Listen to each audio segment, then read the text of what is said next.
I bought this Crash Ninja 500 off Facebook Marketplace for next to nothing. But the big question is, can we actually fix up this bike and sell it for a profit, or are we gonna lose out on a potential big payoff? We are on our way right now to pick up a 2024 Kawasaki Ninja 500 SE. Now this bike was in an accident. It has damage on the left side. The fairings are completely garbage, will have to be replaced.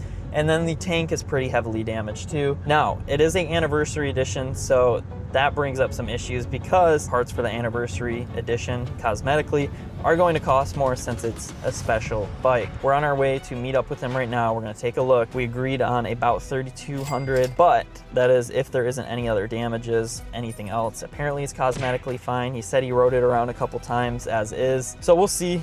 Sometimes people don't include everything. Like on my previous 500 I flipped, it had the rear passenger peg was destroyed and was missing a couple other things as well. We'll see if there's any other damages that we have to account for. Hopefully we can negotiate the price down a little bit. We'll see, but we'll catch you guys back after we purchase the bike. Just kidding, I lied. So before we go pull up and check out this bike, take it for a quick test ride, there was a couple things I had to do to make sure that this flip wasn't gonna leave me broke. So the first and most obvious thing we had to do before checking out this flip was crunch the numbers. So I went on Facebook Marketplace, saw that similar listings were going for $45,000 to $6,000. So we got an estimate sell price on what the bike is actually worth. Then we went ahead and added our parts costs along with how much we're buying the bike for and subtracted that for what we think we can sell this bike for to get our profit. And don't worry, I'll break down all the math at the very end of the video so we can go over how profitable this flip actually was. At this point, our profit was looking fantastic. We were super excited. But all that means nothing if the title is sketched. That was the next thing we did, is run a quick VIN check to make sure the legal side of things check out and we can actually sell this bike. After we pulled the report, everything checked out. There was no theft, nothing bad on the record.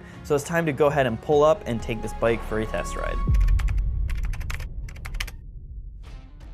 All right, here we go. We're on this clapped 500 that needs new plastics. Taking on a test ride, just gotta flip it through a couple gears.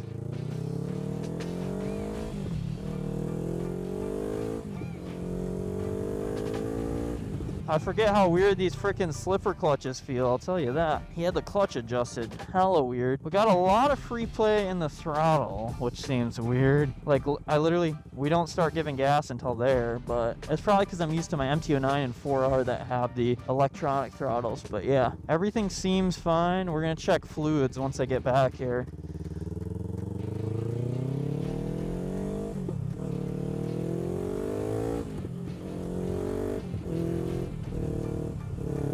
Yeah, all the gears feel good.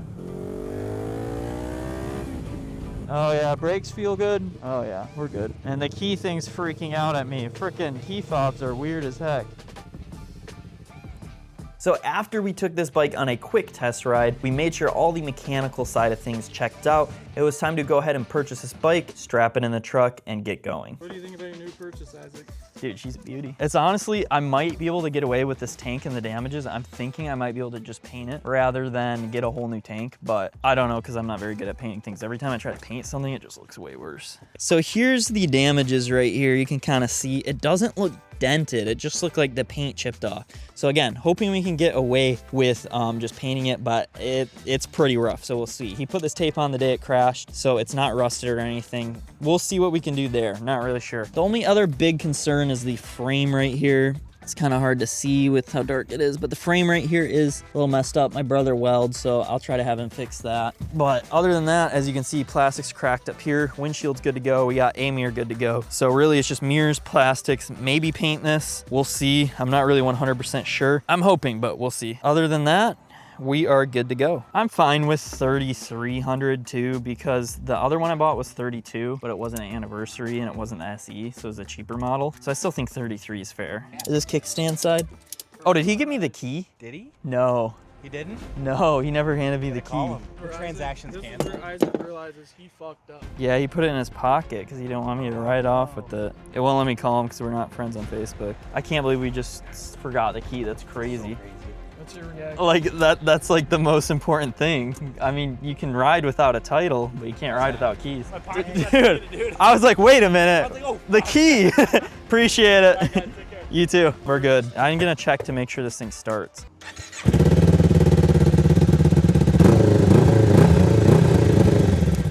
Hell yeah. There we go. All right, she is loaded up, good to go.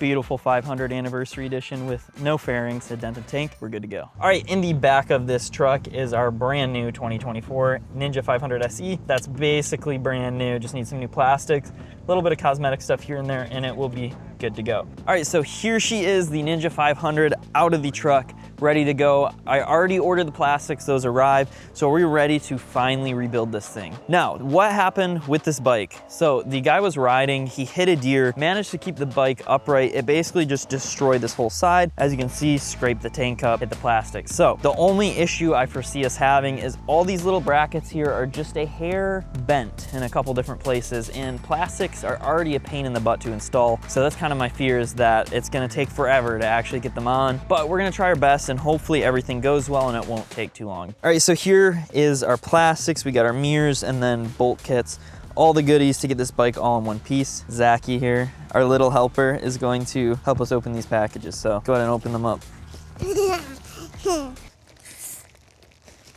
This might take a while. I'm gonna go put the camera away while Zach opens the packages and then back to the bike. Okay, first step of this is going to be take this shattered piece off, our windshield off, mirror off, all this front end plastics. This will be our first thing. I can see some brackets bent over here, so I'm gonna try my best to bend those back to match the other side. But like I said, I don't really know how it's gonna turn out, so we'll see what we can do.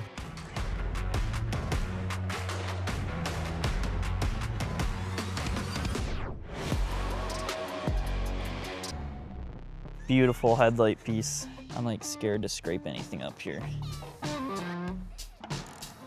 The front end is done. That's honestly one of the trickier parts, at least from my experience, just because of how annoying some of those screw placements are. But headlights are attached, mirrors are on, windshield's on. Did we put it on a little too early? Maybe, we'll find out. But I did a 500 similar to this, and I think it was about the same thing. So next up, I'm gonna do, I think, these guys. I would leave them because OEM always is better quality. I don't think I can leave it because there's a scratch on this side and I already have the new pieces, so why not just replace it? Cool.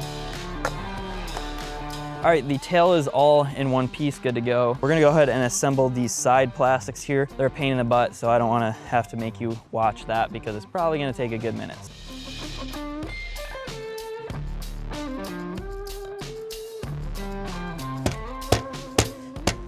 She's looking good. Can't even tell it was crashed. Yeah, you can.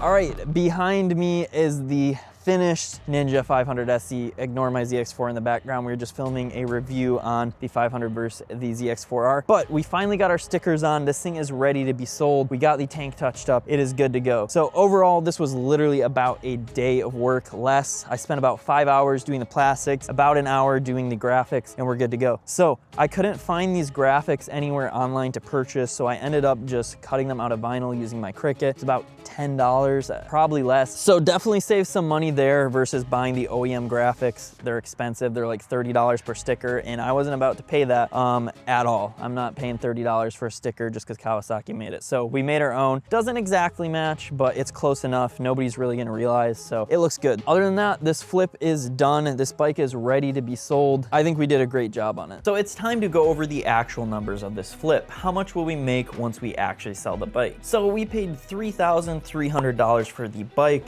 and roughly $860 in parts. And based off similar listings on Facebook Marketplace, we can sell this bike for roughly $5,200. That leaves us with $1,040 in profit. Now, overall, for roughly 7 to 9 hours of work, I think that this was well worth the time we put into it to get this bike up and running. And I think the bike turned out really nice.